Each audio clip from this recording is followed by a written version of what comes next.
पूजा Bharti take में आप सभी का बहुत बहुत स्वागत है। कल हमने अध्ययन किया था, अध्याय का नाम था मौलिक विद्युत एवं वैद्युत पदार्थ, जिसमें आपने अध्ययन किया था इलेक्ट्रिसिटी क्या है, विद्युत क्या है, विद्युत के कितने प्रकार हैं, जिसमें आपने स्थिर विद्युत के बारे में पढ़ा और गतिशील विद्युत के बारे में पढ़ा।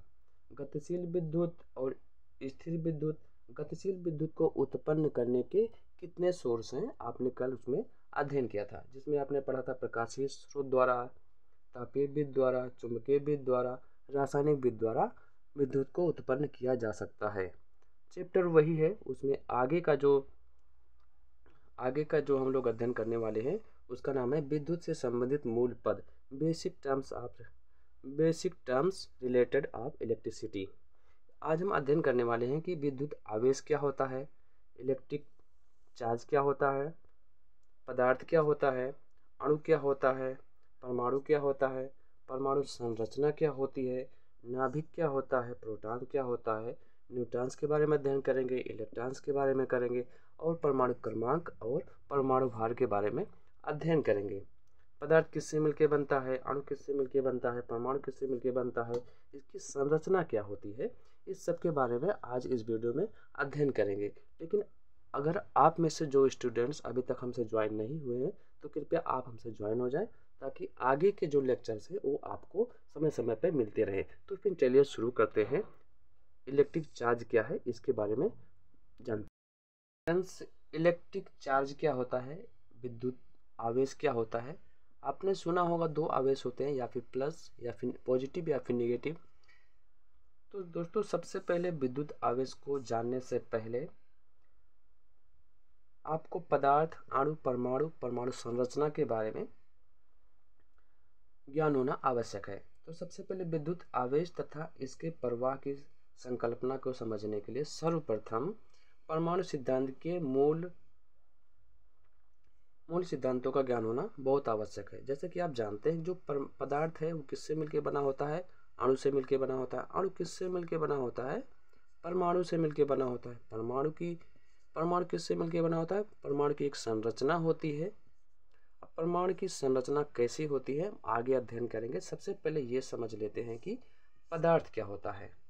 ठीक है, पदार्थ क्या होता है। तो सबसे पहले वह प्रत्येक वस्तु जिसका कोई एक निश्चित भार होता है तथा जो स्थान घेरता है पदार्थ कहलाता है। प्रकृति में पदार्थ की तीन अवस्थाएं होती हैं। इसकी तीन अवस्थाएं होती हैं जैसा कि आप लोग जानते हैं। एक ठोस होता है और दूसरा द्रव होता है और तीसरा गैस। पदार्थ की तीन अवस्थाएं होती हैं, ठोस, द्रव और गैस। इसका एक आकार होता है, भार होता है और ये अपना स्थान घेरता है। ठोस, द्रव, गैस ताप एवं दाब में परिवर्तन करके पदार्थ की अवस्थाओं में परिवर्तन किया जा सकता है। जो पदार्थ है वो छोटे छोटे कणों से मिलकर बना होता है, जिसे आप अणु कहते हैं। ठीक है, पदार्थ किससे मिलकर बना होता है, अणुओं से मिलकर बना होता है, जो कि छोटे छोटे अणु होते हैं। और ये कितने टाइप के होते हैं, ठोस, द्रव और गैस। ठीक है, तो अब ये समझ लेते हैं कि अणु क्या होता है, मॉलिक्यूल्स क्या होता है। जो अणु होता है, पदार्थ का वह छोटे से छोटा भाग, जिसमें पदार्थ के सभी गुण विद्यमान होते हैं। अणु को परमाणुओं में विभाजित किया जा सकता है, मतलब कि परमाणु इसमें जो है छोटे छोटे कण होते हैं। अणुओं को परमाणुओं में विभाजित किया जा सकता है, इसको तोड़ा जा सकता है। ठीक है, तो उसको हम क्या कहेंगे, मॉलिक्यूल्स कहेंगे, अणु कहेंगे। अब परमाणु किसे कहते हैं, एटम किसे कहते हैं। पदार्थ का प्रत्येक अणु अपने छोटे से छोटे कणों तथा परमाणुओं से मिलकर बना होता है। किसी पदार्थ का वह छोटे से छोटा कण जो रासायनिक क्रियाओं में भाग ले सके अथवा रासायनिक क्रियाओं के द्वारा पृथक किया जा सके, इसको पृथक किया जा सके और स्वतंत्र अवस्था में विद्यमान रह सके, उसे क्या कहते हैं? परमाणु कहते हैं। ठीक है, अब उसके बाद ये समझ लेते हैं कि परमाणु की संरचना क्या होती है। परमाणु की एक संरचना होती है जिसमें इलेक्ट्रॉन्स, ठीक है, इलेक्ट्रॉन्स, प्रोटॉन और न्यूट्रॉन होते हैं। तो सबसे पहले जिस तरीके से हमारे सौर मंडल है, सोलर सिस्टम है, से मिलती जुलती सौर, जैसा कि सौर मंडल में होता है, क्या होता है कि सौर मंडल का एक केंद्र होता है सूर्य, और इसके चारों ओर विभिन्न कक्षाओं में जो ग्रह हैं, बुध, शुक्र, पृथ्वी आदि जो ग्रह हैं वो परिक्रमण करते रहते हैं। उसी तरीके परमाणु संरचना में होता है कि परमाणु भी एक प्रकृति का सूक्ष्मतम कण नहीं है, जो परमाणु भी प्रकृति का सूक्ष्मतम कण नहीं है, यह मुख्यतः प्रोटॉन्स, न्यूट्रॉन तथा इलेक्ट्रॉन से मिलके बना होता है। परमाणु की संरचना जो है कि जैसा कि अभी आपने देखा कि हमारे जो सौर मंडल है उसके जैसी ही होती है, ये वाले, इसमें केंद्र होता है और इसके किनारे किनारे पे इलेक्ट्रॉन्स चक्कर लगाते रहते हैं। तो सबसे पहले ये समझ लेते हैं कि परमाणु संरचना कैसी होती है। परमाणु संरचना जो है दो तरीके की होती है। परमाणु संरचना है ये दो तरीके की होती है। फर्स्ट है दीर्घवृत्तीय, दीर्घवृत्तीय होती है।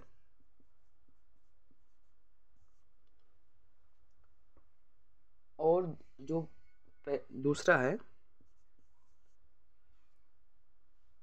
ऑर्बिट में होती है, मतलब कि एक ही ऐसे अंडाकार में होती है जैसे कि अपने ग्रह चक्कर लगाते हैं, और एक होता है बिल्कुल गोल गोल सा, इस तरीके राउंड के जैसा, तो इसको आप कहेंगे दीर्घवृत्तीय। ऐसे कुछ अंडाकार में होता है और दूसरा है ऑर्बिट, इस तरीके से। ठीक है, प्रत्येक परमाणु में एक केंद्रकीय संघन भाग होता है, ये वाला संघन भाग होता है जिससे आप नाभिक कहते हैं, ये वाला। ठीक है, अब नाभिक में क्या होता है, इसके ऑर्बिट में कौन चक्कर लगाता है, अभी हम आगे अध्ययन करेंगे। तो सबसे पहले ये समझ लेते हैं कि नाभिक क्या है। दोस्तों, जो ये नाभिक होता है, नाभिक परमाणु का केंद्रीय संघन भाग होता है। ये इसमें प्रोटॉन्स और न्यूट्रॉन्स होते हैं और इलेक्ट्रॉन्स यहाँ बाहर इसकी कक्षाओं में परिक्रमण करते रहते हैं, चक्कर लगाते रहते हैं। सबसे पहले ये समझ लेते हैं नाभिक की जो आप डिफिनीशन आप कह सकते हैं, परमाणु का संघन भाग होता है, उसे आप क्या कहते हैं, नाभिक कहते हैं। ये इसमें प्रोटॉन्स तथा जो न्यूट्रॉन्स हैं, ये वाले, वो इसमें प्रोटॉन्स और न्यूट्रॉन्स होते हैं। ये दोनों प्रकार के कण अंतराणविक बल, इंटरनल मोलिकुलर फोर्स द्वारा नाभिक में बंधे रहते हैं। ये दोनों परमाणु में नाभिक के चारों ओर रिक्त स्थान, स्पेस होता है। ठीक है, जिसमें विभिन्न कक्षाओं में विभिन्न संख्या में इलेक्ट्रॉन्स परिक्रमण करते रहते हैं। यहाँ पर नाभिक के चारों ओर इलेक्ट्रॉन्स परिक्रमण करते रहते हैं। दूसरा है प्रोटॉन।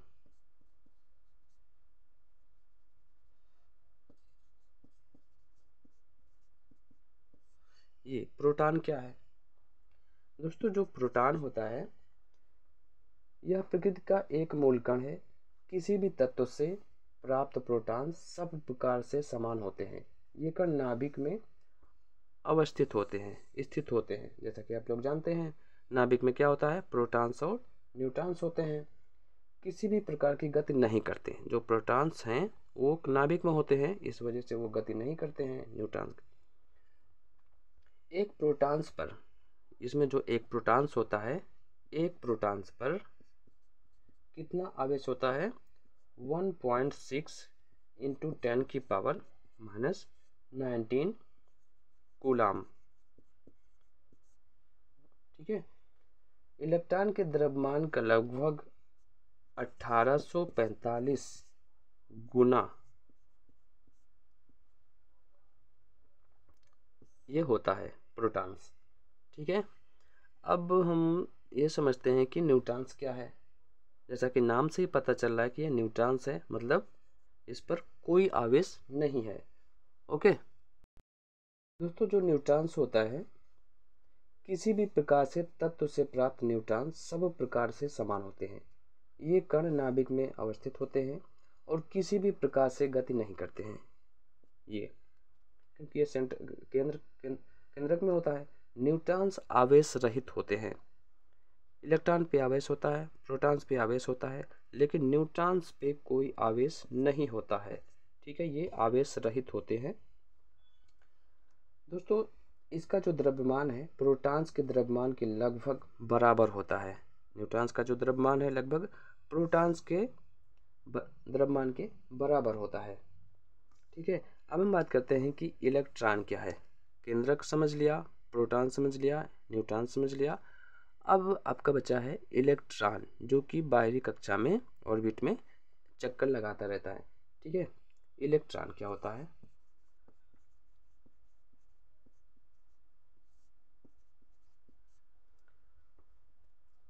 किसी भी प्रकार से के तत्व से प्राप्त इलेक्ट्रॉन्स सब प्रकार से समान होते हैं।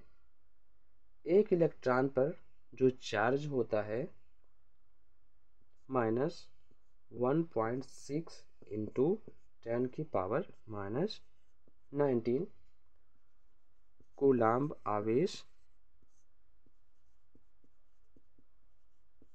आवेश होता है। फ्रेंड्स, ये इलेक्ट्रॉन पे कितने आवेश होते हैं, ये बहुत ज़्यादा एग्जाम में पूछा जाता है, तो आपको याद रखना है -1.6 इंटू 10⁻⁻⁹ कूलाम्ब आवेश होता है। ठीक है,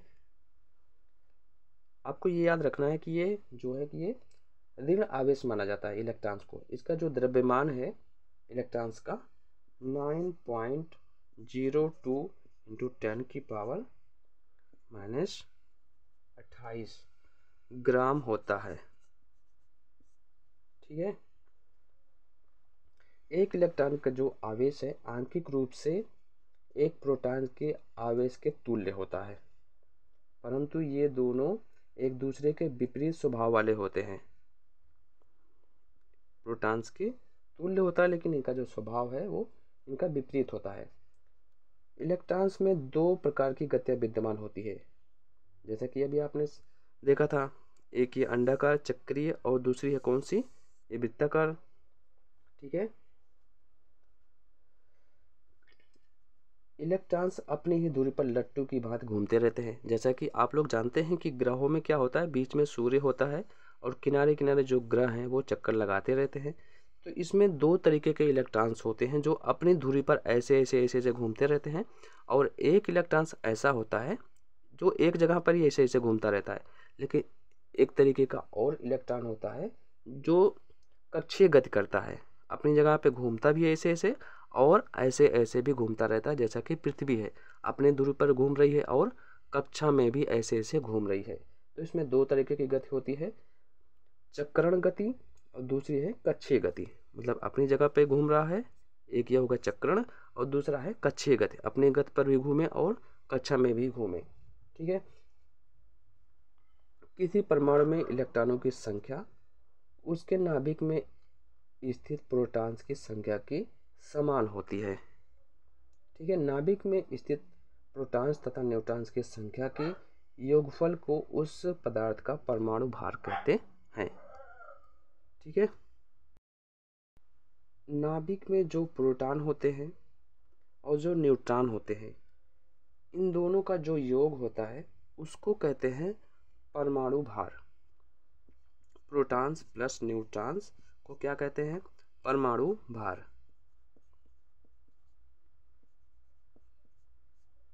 ठीक है, इन दोनों का जो योग होता है उसको कहते हैं परमाणु भार, जो कि अभी हम आगे पढ़ने वाले हैं। परमाणु भार क्या है, परमाणु क्रमांक क्या है। तो सबसे पहले हम ये समझ लेते हैं कि जो परमाणु की जो संरचना होती है उसका नियम क्या है।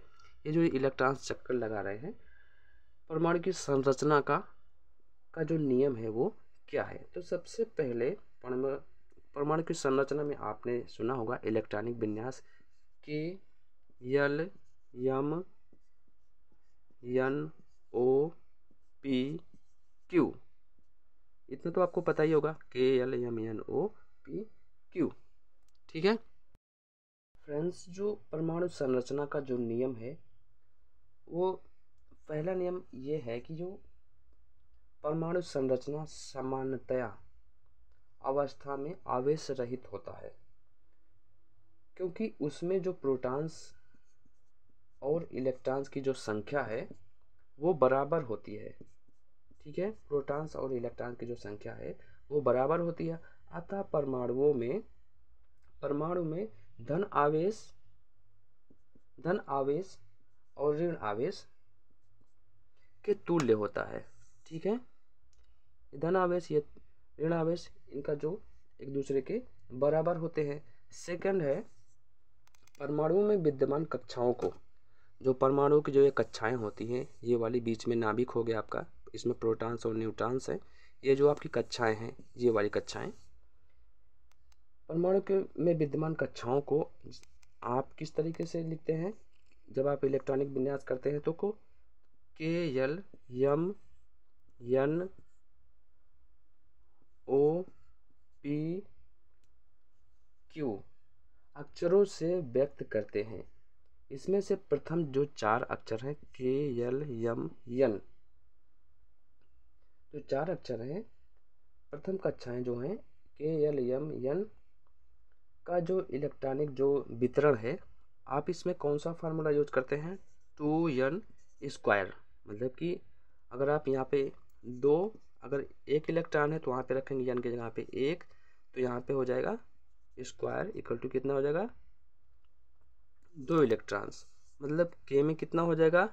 2। जैसा कि आप लोग जानते हैं, पहली कक्षा में 2 होते हैं, दूसरी कक्षा में 8 होते हैं, तीसरी कक्षा में 18 होते हैं, और चौथी कक्षा में कितने होते हैं? 32।